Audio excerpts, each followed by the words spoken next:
the pandemic has been a dreadful thing, right? Yeah. It's terrible. It's ruined lives. It's done a lot of different stuff. But in a weird way, it allowed a guy like me to enter the industry. What is up, everyone? Joe Everest, the fence expert. I'm here with Jacob Scallorn of JLS Craftsman in Overland Park, Kansas. And Jacob, we're here to hear your fencing story. We actually just got done recording it, and I was really interested to hear how you transitioned from kind of like the corporate business world into fencing, which is kind of the non-traditional route, right? There's a lot of guys that would start from the craftsman route and come into it. You actually started from the opposite, from the corporate business, and came into it from there. And I think it was interesting to take a look at what a difference that made. And we also talked about a little bit about luck versus hard work and determination, and we had to work to get that answer out of you. But I think we did. Guys, I think you're really going to enjoy this interview. Without further ado, let's get into it. Jacob, I really appreciate you being so giving of your time. If you wouldn't mind, share with us your fence story. It depends on how much time we got, right?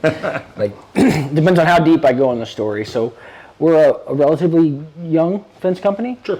I have extensive business background, so I had done sales in the automotive industry as an F&I manager. I've been an area sales manager for a company that builds ground support equipment. Nice. In the aviation industry. So a lot of business experience. I had gone back to school when I was about 28 years old because I wanted to be a veterinarian. I wanted to work with my hands. Yeah. But I wanted to utilize the business skills I had picked up from high school up until then. And I loved animals, so I thought, hey, this is perfect. This is gonna be great. And it took me 2 years to get accepted. Okay. After, in the interim, I met my current wife, and we had our son. So there was a summer between veterinary school and when I had graduated from Rockhurst. And in that summer, I needed to make some money. So I joined a construction crew, and we did decks and framing, just general carpentry type stuff. Yeah. And I loved it. I absolutely loved it. I got to be outside. I played baseball when I was in college, so it was like the closest thing there is to the dugout. Yeah. Right? Like a bunch of guys out there just being guys. Cutting it up. Yeah, man. So I loved that, but I had pursued this veterinary thing, and my wife said, hey, you worked hard to do this. Let's try it. So veterinary school was about 40 minutes from where we live. And I had rented a place, and I was going to go to school during the week at K-State, and then I was going to drive back on the weekends, see my kids. And my wife and I had long and hard conversations about this, right? Because it is a commitment. Yeah. And then when I got there, I was in veterinary school, and it wasn't quite what I thought it was going to be. It was a little more work intensive.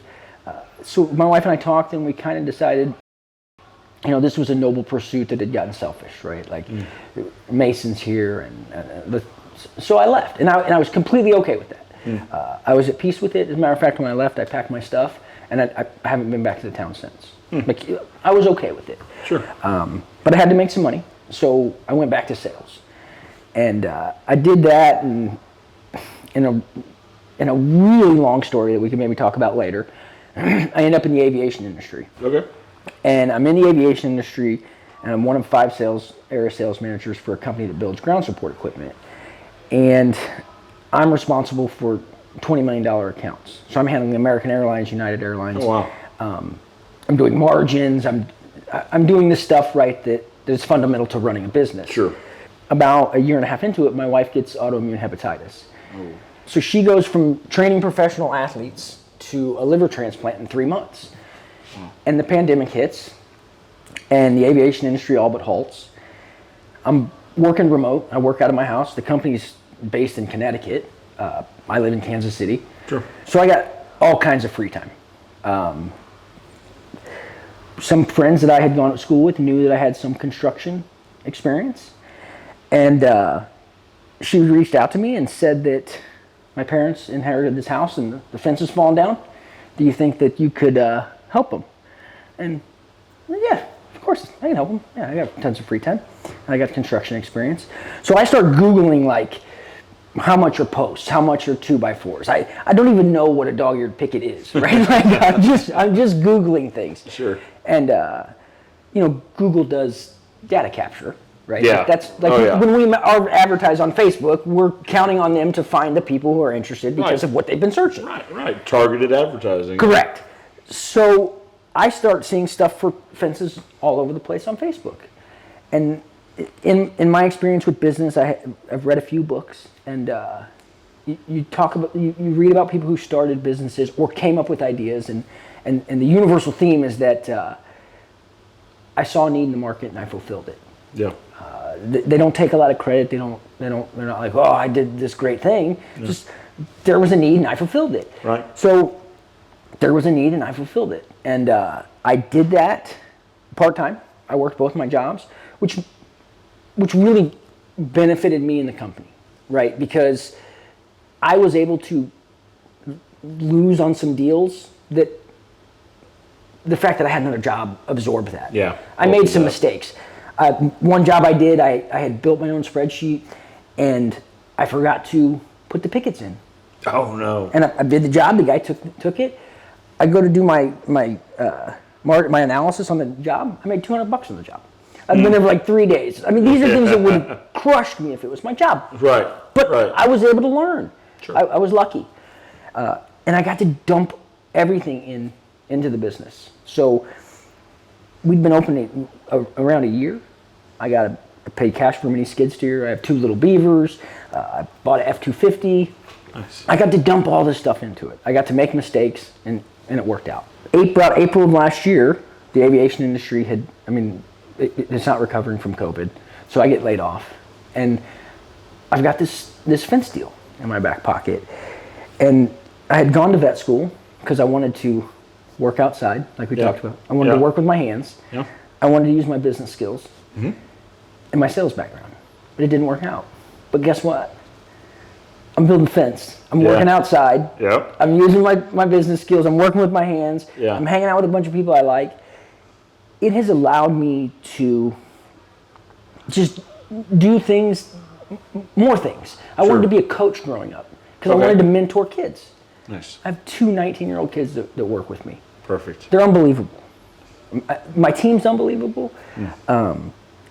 We make mistakes. Sure. We won't yell at them. We say, hey, we made a mistake. Okay, so let's fix it. Let's learn from it. Let's move on. I get to create the culture with my company that I always wanted to work for. Sure. And that's big for me, right? Yeah.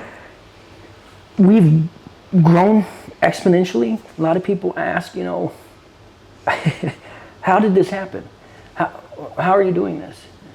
And tongue in cheek, I say, we answer the phone. Yeah. We show up when we say we're going to show up. If we can't make it, we call them and tell them we're not going to be able to make it. Sure. We just do what we say we're going to do. Which, unfortunately, right now is exceptional customer service. Right. So, to tell my story is to tell a story of a guy who had success at a lot of different things, but found something that he likes to do, and I get to help people. I get to change lives.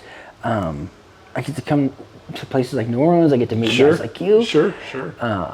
So, yeah, like I said at the beginning of the interview, how much time you got? Because I could go into it forever. But I found that the industry was helpful, super helpful. Yeah. I can reach out on a Facebook page and ask somebody, hey, I'm not sure how to do this. Yep. I call you all the time. Yeah. And every time we get off the phone, I thank you for picking up the phone. Sure. Thanks for picking up the phone, man. You always say, hey, happy to, right? And I believe that. Absolutely.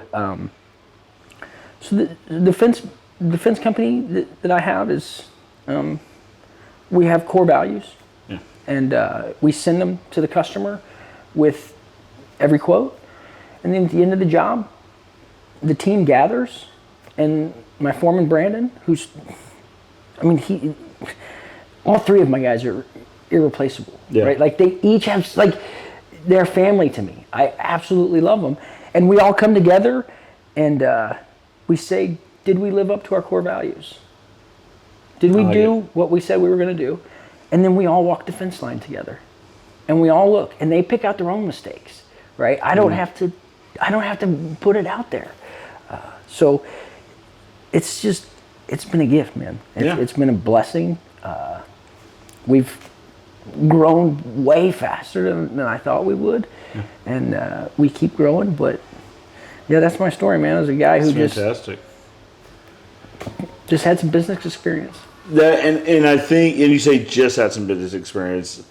I would bet that played a significant role in the success of the fence company, right? Is having that business acumen that you know what the profit and loss should look like. You know what the balance sheet should look like. That sort of thing. You came from that, right? Yeah. Or at least that business operations world, and you know instinctively how to apply that to this business now. Well, these are ubiquitous ideas, Sure. right? Margins, profit and loss. I mean, these are just ideas that run through any industry. So yeah, that was incredibly helpful. Yeah. Absolutely. And the sales helped Right. a lot. And I had a little bit of marketing experience, so yeah. It all helps. It all helps. Yeah. And you're teaching and training the next generation of fence professionals. Is it 19-year-olds, right? The younger generation. I think that's probably something that's lacking now, is seeing that younger generation come up through the industry. Right. You know, starting with the installation and moving up. So that about 2 months ago, I have these moments of nostalgia, right? And so Brandon, he's our foreman.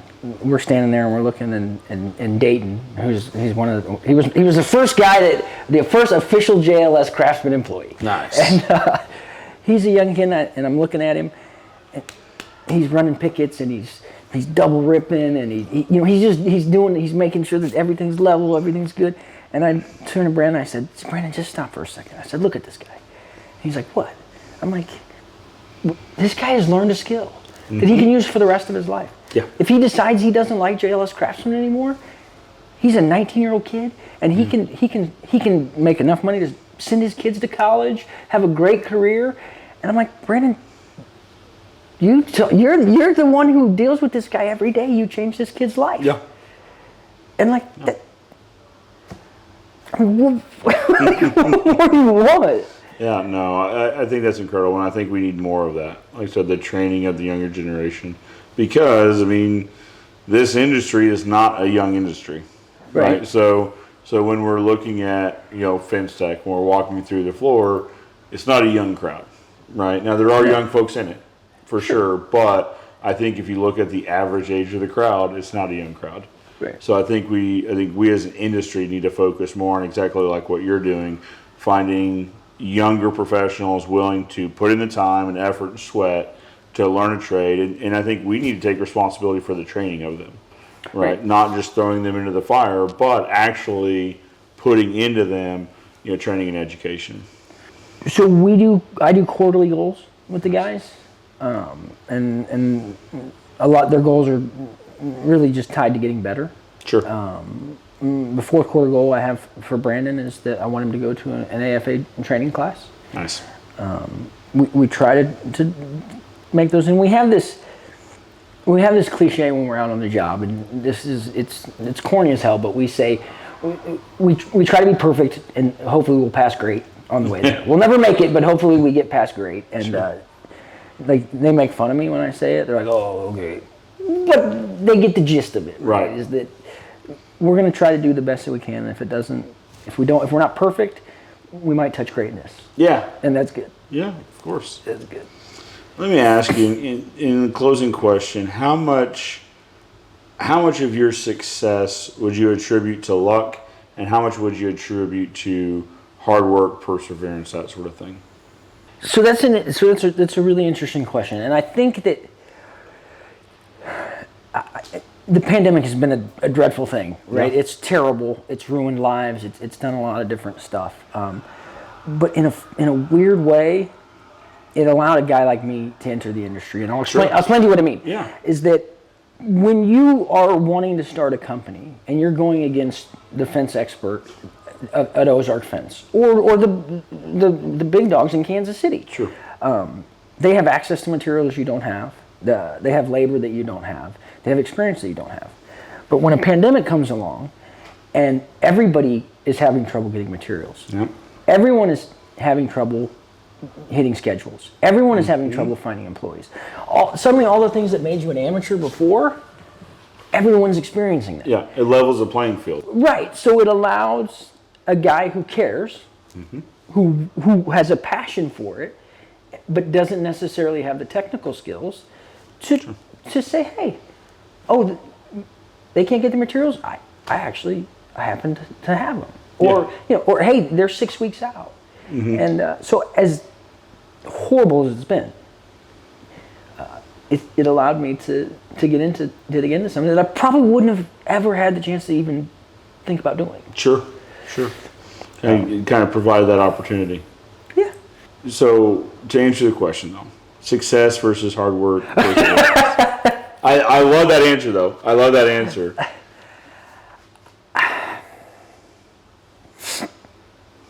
Luck's a weird word. I have a grit about me. Yeah.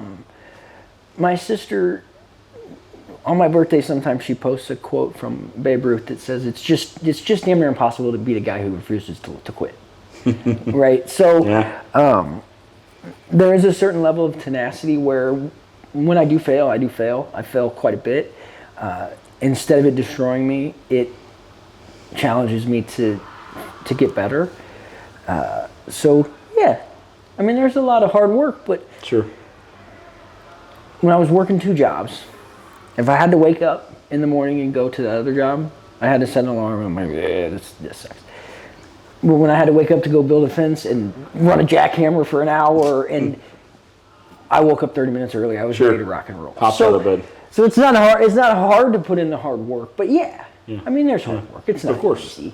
Of course. It's not easy, but we just. I don't know. The first thing I did was a late night. I laid out those core values, and we just really try to stick to them, man. I love it. That's I love it. Well, Jacob, thank you for sharing your story. Yeah. I really do appreciate being so giving of your time. I appreciate it a lot. Yeah. Thanks, man. Well, guys, I'm Joe and Jacob reminding you that good fences make good neighbors, and we'll see you next time.